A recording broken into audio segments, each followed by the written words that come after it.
A lot of people from our community will agree when I say we have a secret life from our family, especially our parents, because we know they would frown upon it.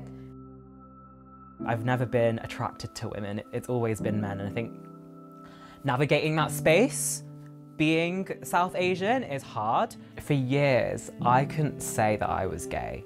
Both my parents are originally Pakistani. They were born and brought up there and then moved to the UK over 20 years ago. Having arranged marriage pushed on you from such an early age, it kind of limits your outlook on life. I mean, it's made it really hard for me in terms of growing up and being exposed to just dating. I was born and brought up in the UK, but my parents were born and brought up in Bangladesh. I was always open to the idea of an arranged marriage because my understanding and my experience of what arranged marriages are is quite different to, I think, what most people are led to believe. The white boys that I've dated never understand me culturally. The brown boys I've dated understand me culturally, but haven't accepted their queerness.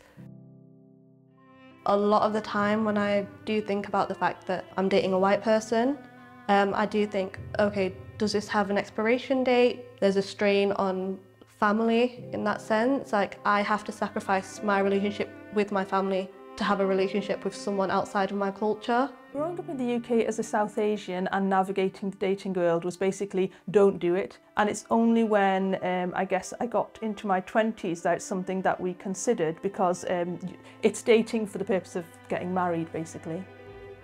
There are so many people out there who've been disowned by their parents, been made homeless even, just because of their queerness. I remember when he came out, the first question he said to me, "Are you going to kick me out? Are you and Dad going to make me leave?" And I went, "No, it's not happening." Our generation, our culture are pushing our children out. If there wasn't so much pressure put on arranged marriage, I'd still be living at home.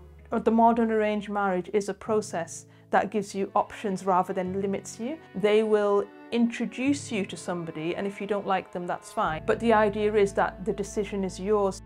I just think it's very important that you put yourself first, otherwise you will just be trapped in the same cycle, forced to live a life that you don't want to, especially when a lot of us have parents that were forced to live a life they didn't want to. They didn't want to be married to the person they're married to.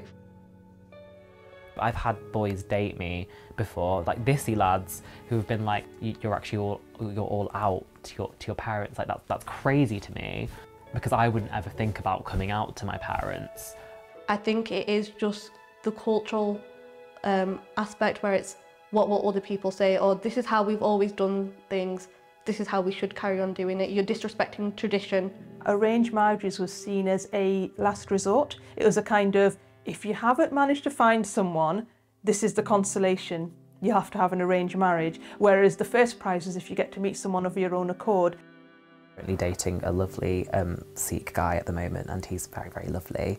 He's not out to his folks. If he was to come out, I don't know what would happen, which is kind of scary. For both of my boys, my thought process is when somebody says, "Oh, you're going to look for girls, or are they going?" I always think, I haven't told you yet, but I'm going to probably have one daughter-in-law and one son-in-law. I think the new process of assisted dating and arranged marriages probably needs a rebrand. It's not just about your parents introducing you and having a cup of tea and a samosa and then marrying the person the next day. Those days have gone. Actually, it's a much more sort of holistic process where you have lots of options to meet someone. I'm so much happier since moving out, but it also has kind of freed me up in the dating world, just because I can date someone without feeling guilty. And I think, if I ever do have kids, arranged marriage is not something that I would ever push on them.